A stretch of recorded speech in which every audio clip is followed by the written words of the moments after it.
Hello, everyone. I am Jack. Today I'm standing in the middle of a city I have always dreamed of visiting.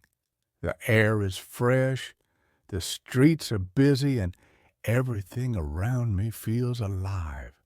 There is something magical about being in a new place. Every sound, every sign, and every conversation is a chance to learn something new. I have always believed that the best way to learn English is to use it in real life. Books and lessons are helpful, but nothing compares to hearing English spoken all around you. That is why I love traveling. A city is like a giant classroom, and today I am ready to explore it. I arrived here just a little while ago. Stepping out of the airport, I felt an exciting mix of emotions. The first thing I noticed was the skyline, tall buildings reaching up into the clouds. The roads were full of yellow taxis, buses, and cars rushing past. People walked quickly, talking on phones or chatting with friends. I could hear different accents, some clear and some fast, but all in English. I took a deep breath and smiled. This was it. The start of a new adventure. My first stop was my hotel. As I walked into the lobby, I looked around. The walls were decorated with modern art, and soft music played in the background. The receptionist smiled at me from behind the desk. It was time for my first English conversation of the trip. "Hello, welcome to City Grand Hotel. How can I help you?" she asked. I smiled back and said, "Hi, I have a reservation under Jack." "Let me check that for you," she replied, typing on her computer. "Yes, we have your booking. Would you like a room with a city view?" I nodded. "Yes, please. That sounds great." She handed me a key card and said, "Your room is on the 10th floor. The elevator is on your left. Breakfast is served from 7 a.m. to 10 a.m. in the restaurant on the ground floor. Let us know if you need anything." "Thank you," I said, taking the key. That was easy. A simple conversation, but one that made me feel more confident. I had checked into my hotel using English, and I understood everything the receptionist said. This is how learning works. One small step at a time. I took the elevator up to my room, dropped my bag on the bed, and looked out the window. The view was amazing. The city stretched out before me, with streets full of people, shops, and flashing lights. I could not wait to step outside and explore. After a short rest, I grabbed my backpack and left the hotel. The moment I stepped onto the street, I felt the energy of the city. There was so much to see and hear. A group of tourists stood nearby, checking a map. A man in a suit hurried past, talking loudly on his phone. A street vendor called out, "Hot dogs, fresh hot dogs." This city was full of English, and I wanted to take in every bit of it. As I walked, I thought about why this was such a great place to learn English. Every sign on the street was in English. The menus in restaurants, the posters on walls, the announcements in the subway, everything was teaching me new words. I realized that I did not need to sit in a classroom to learn.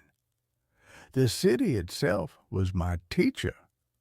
One of the best ways to practice English is by using it in everyday situations. Simple things like ordering food, asking for directions, or reading signs can help improve fluency. I knew I had to take every opportunity to speak and listen. I stopped at a coffee shop to get a drink. The menu had so many options: espresso, cappuccino, latte. I took a deep breath and walked up to the counter. "Hi, what can I get for you?" the barista asked with a friendly smile. "I'd like a cappuccino, please," I said. "Sure. Do you want it small, medium, or large?" "Medium, please," I replied. "That'll be $4, she said. I paid and waited for my drink, feeling proud. Another small conversation, another little victory. With my coffee in hand, I continued my walk. The more I listened, the more I understood. I could hear people greeting each other. "Hey, how's it going?" Or saying, "Excuse me," as they moved past someone. These were everyday phrases, the kind that make conversations flow naturally. I wanted to learn more, so I started repeating some of the words I heard. "Excuse me," I whispered to myself. "How's it going?" I imagined myself using these phrases later. Learning English is not about being perfect. It is about being brave. It is about trying, making mistakes, and learning from them. The more I spoke, the more confident I felt. As the sun began to set, I found a bench in a park and sat down. The city lights started to shine, and the streets filled with people heading home from work. I watched them and thought about all the things I had learned today. Tomorrow, I would explore even more. I would visit the busiest part of the city, listen to conversations, and maybe even start a few of my own. Every day here was a chance to learn, and I was excited for what was next. This was just the beginning of my adventure. The city wakes up early. From my hotel window, I can already hear the sounds of the morning rush. Car horns, footsteps, voices blending together. The air is fresh, and the sky is clear. It is the perfect day to explore. I step outside and take a deep breath. The streets are alive with movement. People hurry in different directions. Some walk fast, holding coffee cups. Others wait at the crosswalk, checking their phones. Street vendors are already setting up their carts. The smell of fresh bread and roasted coffee fills the air. I decide to head toward the city's central square. Every city has a heartbeat, a place where everything comes together. Here, it is this square. It is always busy, always full of life. As I walk, I listen carefully. The streets are like a language classroom. A man in a suit rushes past, talking on his phone.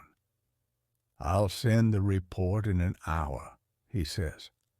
A group of teenagers laughs as they take pictures near a fountain. "Let's take one more selfie," one of them says.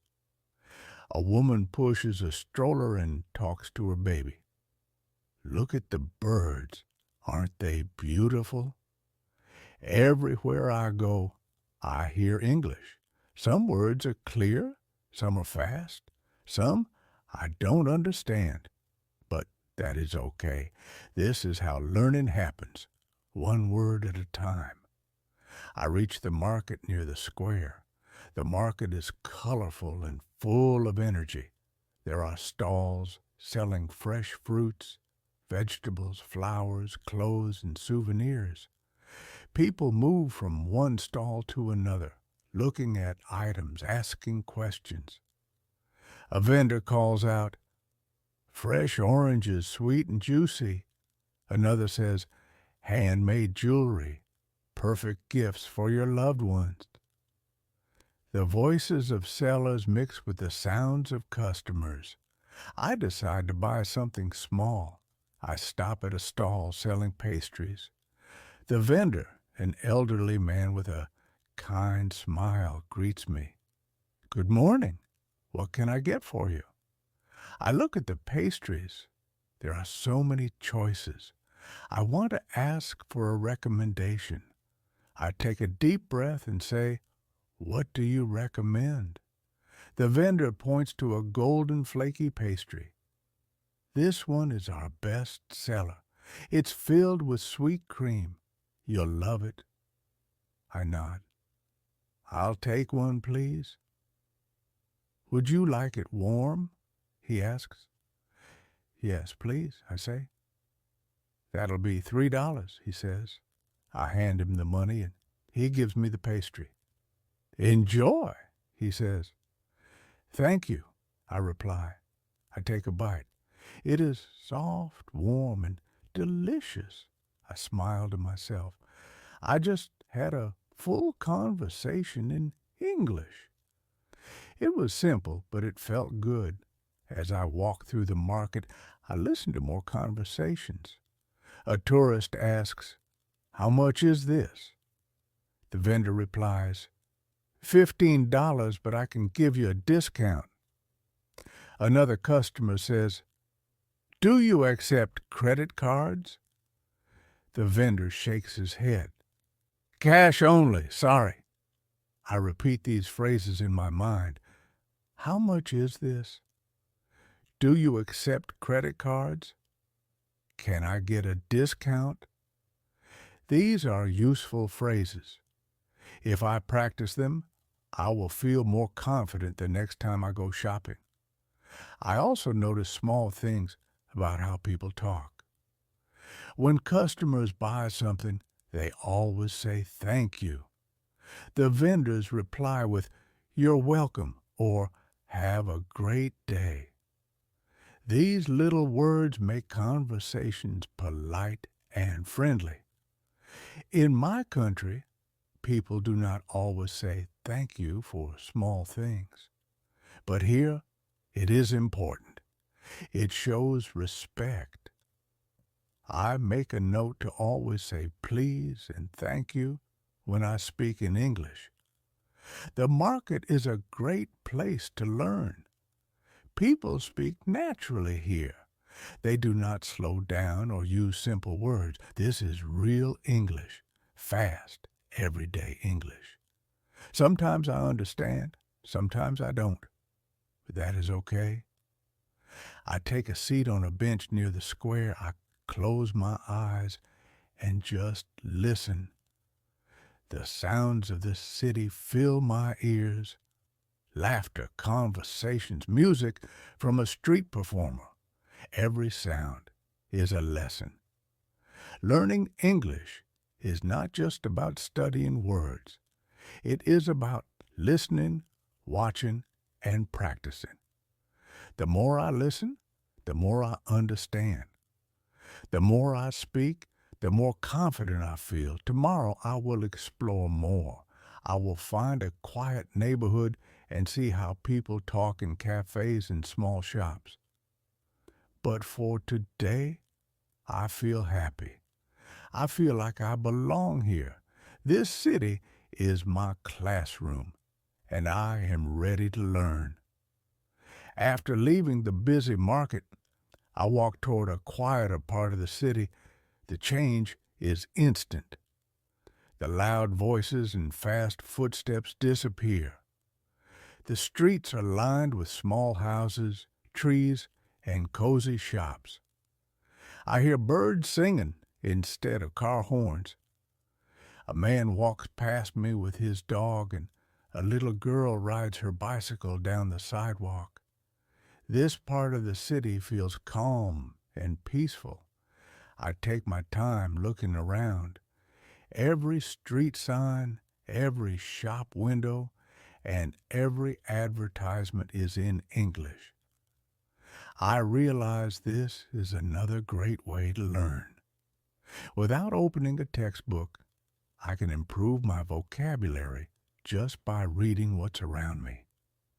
A sign says bakery in big letters. The smell of fresh bread drifts through the air.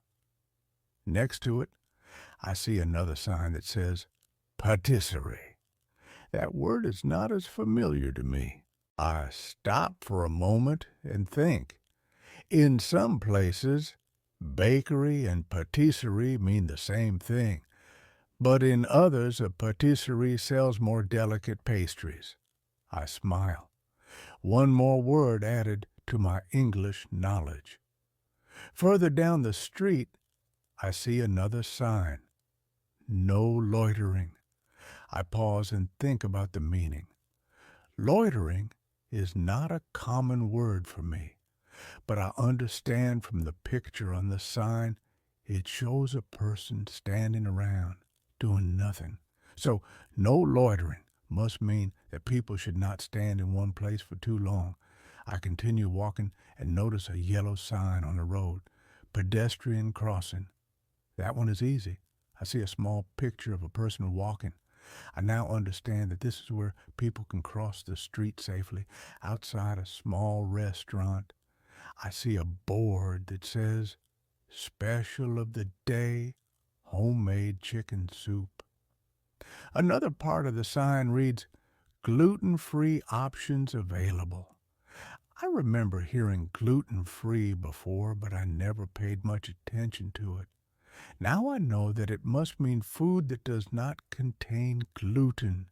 This city is full of little lessons like this. I decide to stop at a small cafe. The doorbell rings as I step inside. The air smells like coffee and fresh pastries. People sit at tables, reading books or typing on laptops. A couple near the window is laughing softly. The atmosphere is warm and inviting. I walk up to the counter. A young barista smiles at me. "Hi, what can I get for you today?" I quickly scan the menu above her. So many choices. Espresso, cappuccino, latte, Americano. I feel a little nervous, but I remind myself that this is a chance to practice English. I take a deep breath and say, "I'd like a cappuccino, please." "Great. Would you like it small, medium, or large?" she asks. "Medium, please," I reply. "Anything else?" she says with a friendly smile. I look at the display case filled with delicious-looking pastries. I want to try something sweet. "Can you recommend something sweet?" I ask. "Sure.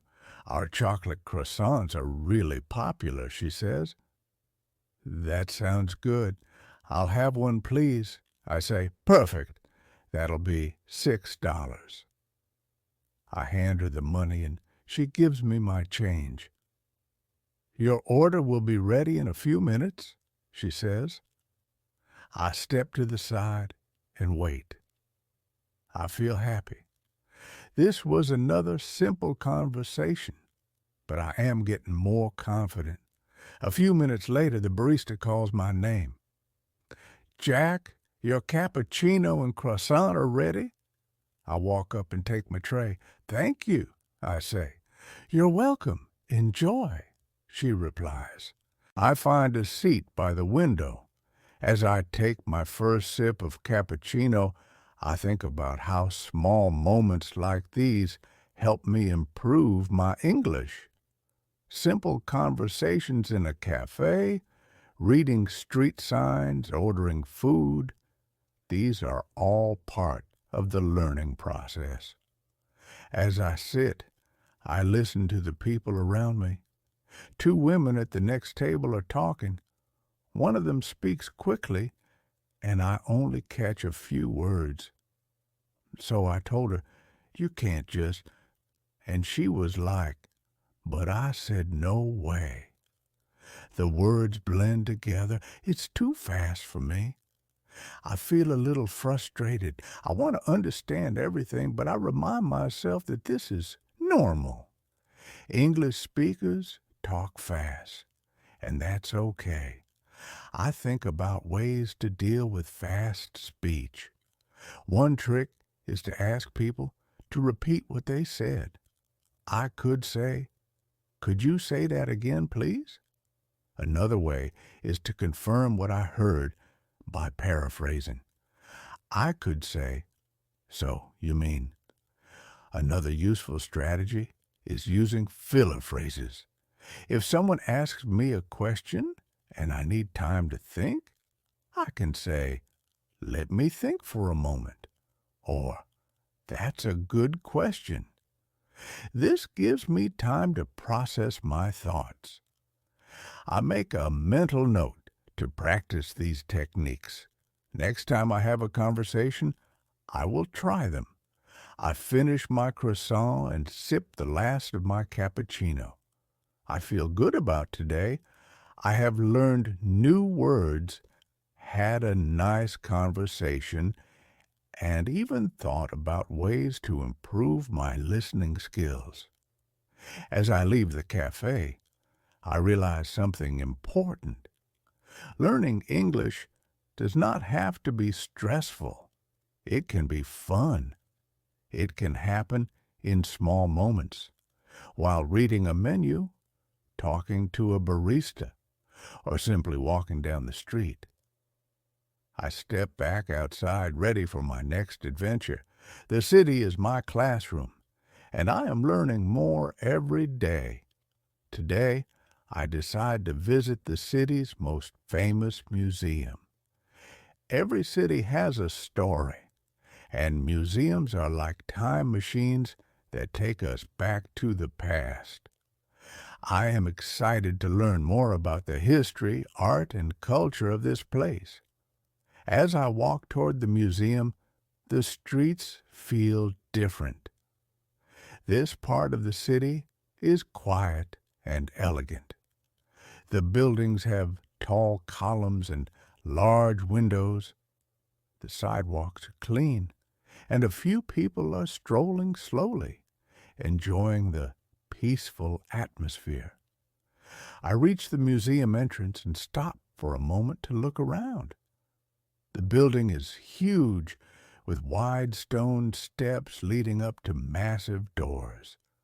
A large banner hangs above the entrance, announcing a special exhibit inside. The words "Ancient Artifacts from Around the World" catch my attention. I step inside, and immediately the noise of the city disappears.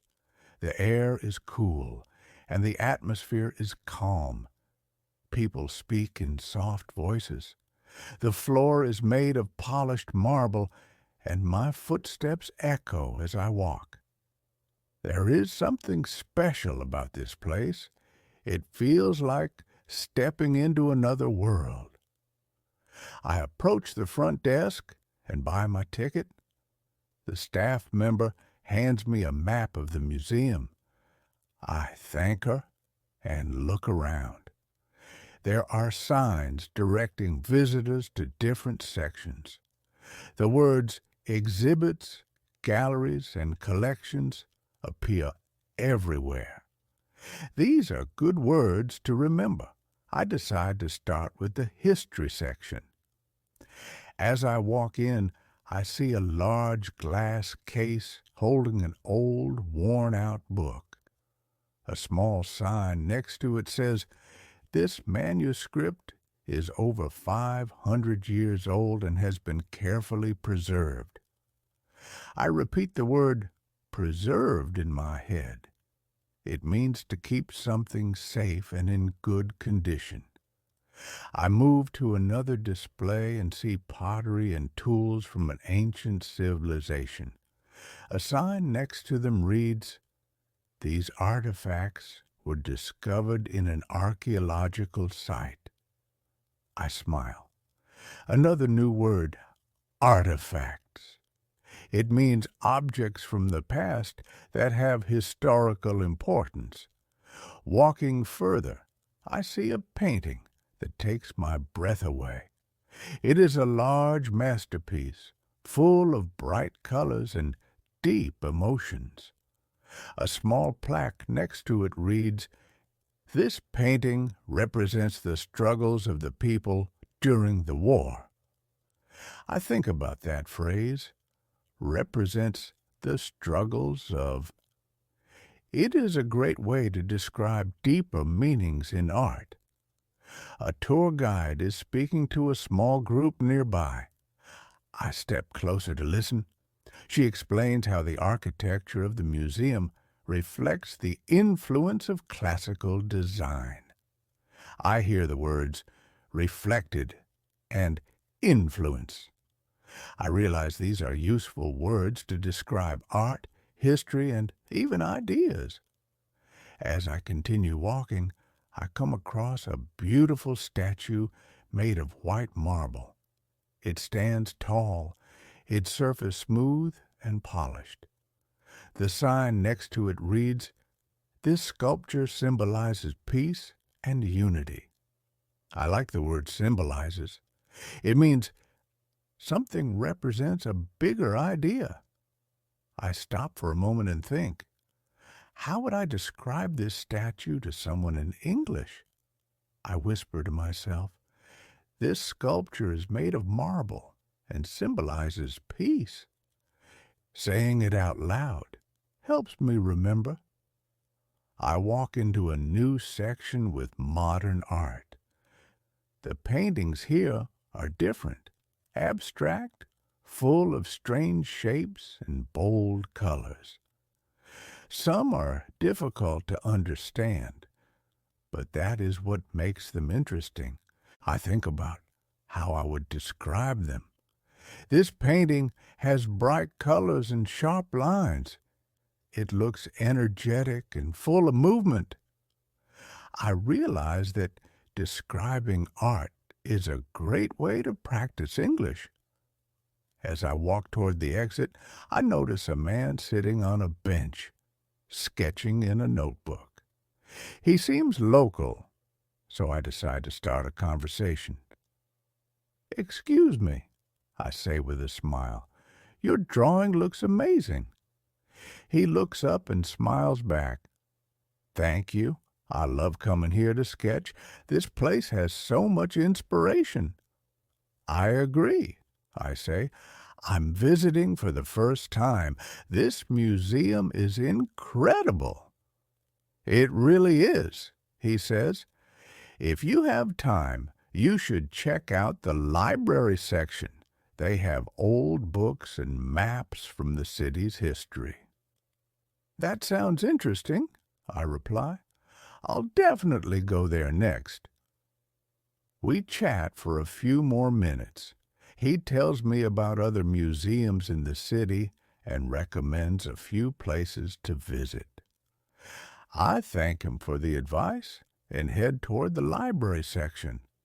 As I walk, I think about how talking to people like him makes learning English more natural. It is one thing to read words in a book, but another thing to use them in real conversations. I leave the museum feeling inspired. Today, I learned new words, saw beautiful art, and had an interesting conversation. Culture and language go hand in hand. The more I understand a place's history and art, the more I connect with its language. I step outside, back into the bright sunlight. The city is waiting for me, full of more stories to discover. I sit on a bench in the park, watching the city move around me. The sun is warm on my face, and a soft breeze rustles the trees. People walk past, lost in their own worlds.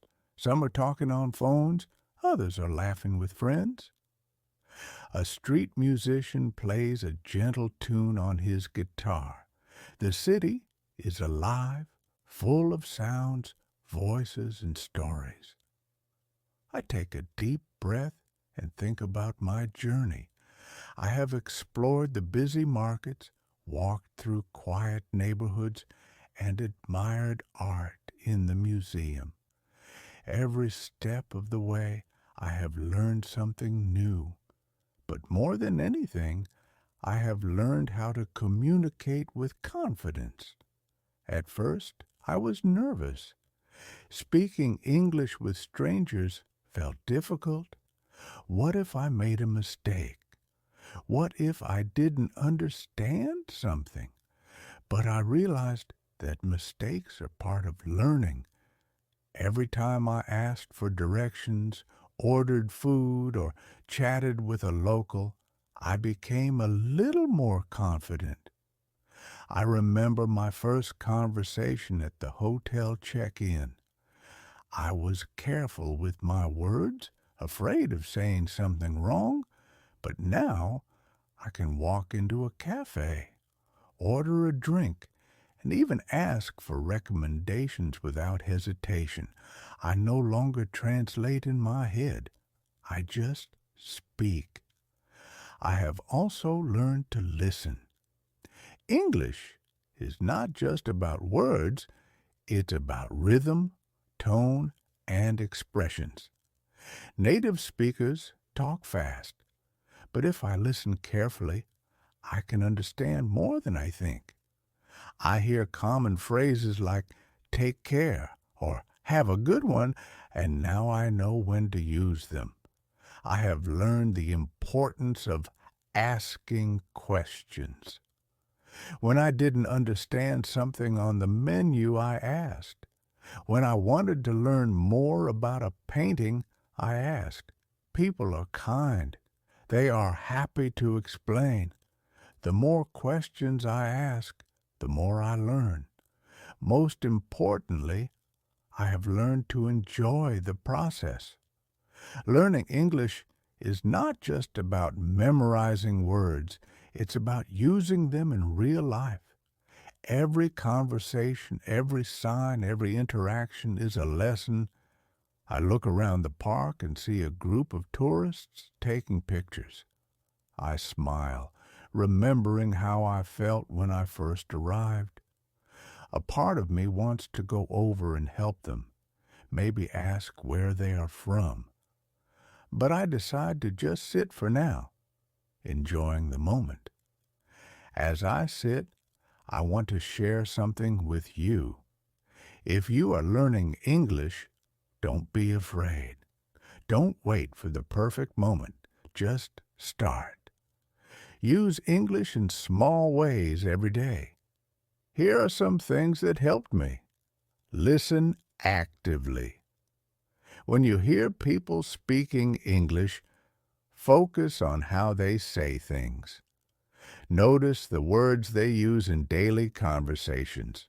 Try to repeat them later. Ask questions. If you don't understand something, just ask. People won't laugh at you. They will appreciate your effort. Engage with locals. Start small conversations. Order food. Ask for directions. Compliment someone's dog. Even simple interactions help you grow. Take notes. If you hear a new word, write it down. Later, look it up and try to use it in a sentence, but most of all, have fun. Learning English should not feel like hard work. Make it an adventure. Explore your own city with fresh eyes. Visit a cafe and order in English. Walk through a park and describe what you see. If you meet a tourist, say hello and offer help. Now it's your turn. The world is full of places to explore, people to meet, and languages to learn. Don't be afraid to make mistakes. Every small step will take you closer to fluency. The sun is setting now, casting a golden glow over the park. I stand up and stretch. It's time to head back to my hotel. As I walk, I feel a sense of accomplishment. This journey has taught me more than just words. It has taught me to be brave, to be curious, and to enjoy the process. Learning a language is not about being perfect. It's about trying. And I know with every new day, I will keep learning.